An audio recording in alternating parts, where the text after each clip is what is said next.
Hello CPC fans, and welcome to Top Plays of the Week, where it's pretty self-explanatory, but where I will be going over the top plays of the week. My name is NarthVader, and today I will bring you the top 5 plays of my personal top 5 plays of the week for CPC Season 4, Week 1. And there are a lot of amazing games this week. Also, there will be a little bit of spoilers, so if you haven't watched all the games, I believe the coaches' links will be down in the description below, so please go check them out, watch them if you don't want to be spoiled. But if not, then let's just get right onto it. So for number 5, we have Jake and the Virginia Tech Brokies, one of the new coaches this season. He's going up against Togavor and the Portland Timbers. Jake is in with his Aerodactyl, and Tog's in with the Starmie. There are a couple of plays he can make here. As you can see here, the Garchomp, I believe it's already wiggled a little bit. So the Starmie does outspeed, I believe, and so if this exchange Aerodactyl does not go well, then Jake can lose this game.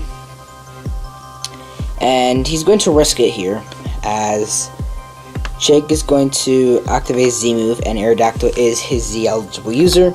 He goes for the Supersonic Sky Strike and knocks out the Starmie. This was a crit. This crit was a roll, but I'm not sure exactly the chances of living. I think Ghostman doing a 50-50, but definitely risking his Z move, and his only shot at taking out the Starmie was very, very risky, but definitely paid off. And pretty much Jake is just going to 1v1 this Cresselia right now, because this Cresselia was a Calm Mind, no Moonlight, Calm Mind Cresselia, and because of that, Jake is going to win this game 2-0 against Togavor, and this earned the number 5 spot this week. I really like this because he took a very offensive risk, and if it didn't work out, then he pretty much lost his game. So great job to Jake, congrats on the win, and you are in the number 5 spot this week. And number 4 this week, we have the top play is coming from, oh my god, it's gonna take a while for me to get this name correct. Not because I juiced, because juice is the easiest for me to say. I'm very sorry if I'm mispronouncing. I know I'm mispronouncing right now. But Juiced, coach of the Angels of Bahia, he's going up against the off-season champion Johnny Risepool, coach of the Rhine Valley Guardians. And right here, it doesn't look good. It's a Greninja, a Luxray, and an Espeon against a decently healthy Thundurus and a somewhat healthy Snorlax, like 50% health Snorlax. This Thundurus is most likely, this Thundurus can live hits, I think, out of the Nice Beam, and it can knock out this Greninja, and it's going to do a lot to the Espeon and the Luxray, and the Espeon cannot take out the Snorlax in one hit. And so if this ends up happening, if this is non-Ice Beam Greninja, so I'm just going to knock it out, and the Espeon is going to come in. I believe, yeah, this Espeon is going to come in, lock himself in something, because the Scarf Espeon was revealed before. Snorlax is going to come in, take the hit, kill the Espeon off, and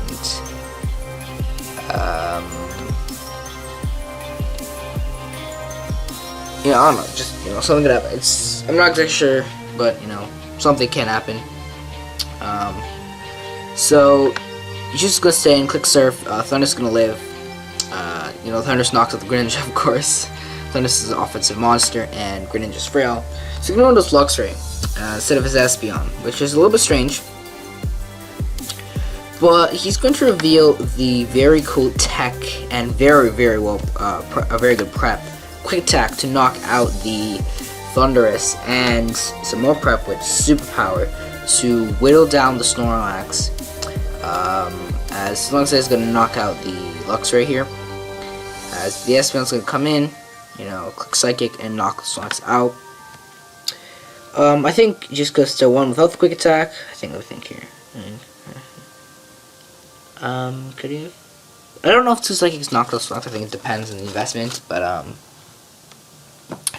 this was very, very good prep on Juice, and it secured him the win this week. And congrats for the win and the number 4 spot this week. In number 3 this week, we have I guess not really a play, but something I really liked. Actually, I'm not sure. Yeah, I guess so. We have a play from Coach of the Doofer Dravions. He's going up against Verd, the coach of the Tampa Bay Frogadiers. And, webs are up, so it's a little bit of a struggle for Philip right now. And he's gonna make a bit of a series of plays here.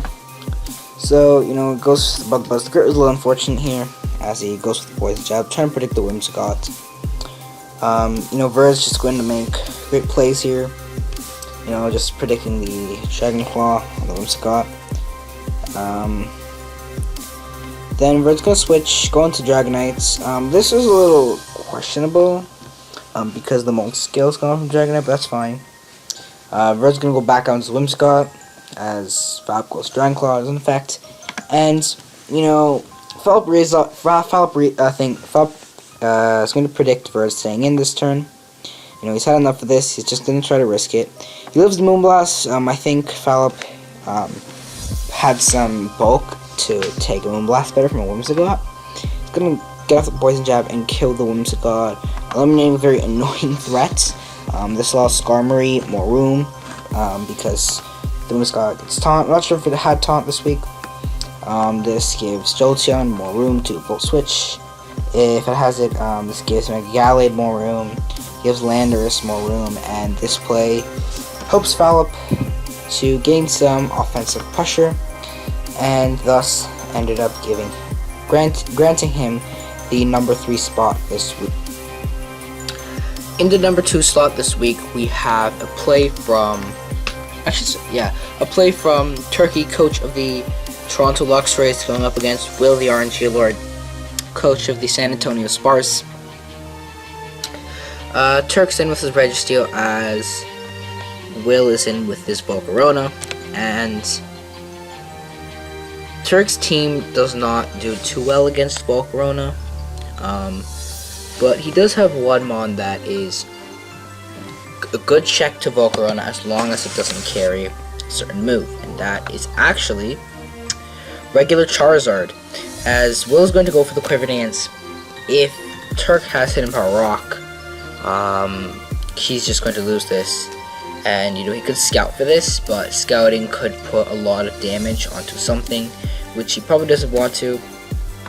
So he's going to take a little bit of a risk here, as Will's going to go for the Fiery Dance, as Charizard eats it up and goes for the Acrobatics and does a lot of damage to the Volcarona. And this is a very special Charizard set.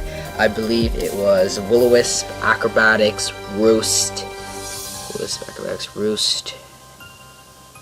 and I'm thinking the last move.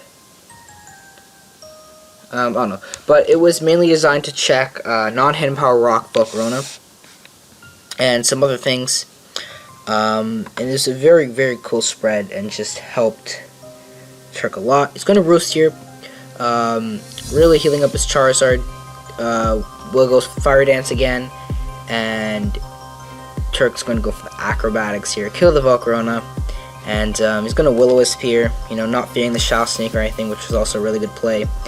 And this pretty much, the Muck is now burned, the Volcarona is now dead, the biggest offensive threat, not even Mega Kang, because Registeel was there to help keep Mega Kangaskhan checked. So overall, great job to Turk, and we can speed this up a little bit, as Charizard is just going to stall this Muck out, and stall this Mega Kangaskhan out. The Will-O-Wisp is missing. This was unfortunate, there, but pretty much means that it's not going to be a 6-0, it's going to be 4-0, because that Charizard did wall the rest of Will's team. But congrats to Turk on claiming the number 2 spot, and is week 1 victory over Will and the SA Sparse. And time to go to the number 1 spot this week, and here we are, the final play, the number 1 play this week. And the number 1 play goes to A12, coach of the Arkham City Delibirds, and he went up against the commissioner, 6-9 with Shadow, coach the Connecticut Crocodiles. And it's right at the start of the match, but this was a very pivotal moment in the match. So he's going to lead off with his Archeops as Shadow leads off with his Golbat, and Shadow's going to switch to his Dusclops as the Archeops goes for U-turn. 12 gains momentum and going into Diggersby. And Diggersby is a little strange to go into, in my opinion. But if he's Choice Banded, or if he's Sword Stance Slumberry, he can beat this Dusclops here. So he's going to even lock off, and that damage is banned, and he weakened the Dusclops a lot. And this gives Tapu Koko and Archeops a lot more room to do a lot more work, as Shadow does get the Will-O-Wisp off on the Diggersby, but it might not be, maybe it told us it's okay risking this because the Blissey was the Cleric for A12, but well, Shadow is going to switch into Mew, and it was going to stay in because he wants to kill the Diggersby, to kill the Dusclops, and he's going to get rid of the Cobra Berry onto the Mew. And because A12 has 2 dark types in Mandibuzz and Sharpedo, this is going to allow Sharpedo and Mandibuzz to make it easier for Mew to kill. This is going to continue here, as this was a Sword Stance Mew, as A12 goes foul play and kills the Mew. If that was if the Cobra was still intact, then his Mandibuzz could have been incredibly weakened, and he wouldn't exactly have the best wall for Scolipede. So that was a very pivotal moment in the match, and it was a really good play by A12. And I guess I can go towards the end, as then just skip towards the end, and it's in the Mega Sharpedo. I actually did pick up 3 kills this week. So, I believe it was 3 kills, something like that. So, great job to 812. Congrats on the win and your number 1 spot this week for top plays of the week. And, yeah, that concludes top plays of the week for the CPC. Thank you guys so much for watching. I hope you guys enjoyed. Comment down below what was your top 5 plays, or what you feel was your top 5 plays of the week. Also, please go check out all of the coaches of the CPC. I believe their links will be in the description below. Thank you guys so much for watching. This has been your CPC analyst, NarthVader, signing off, and I'll see you guys next week. Peace.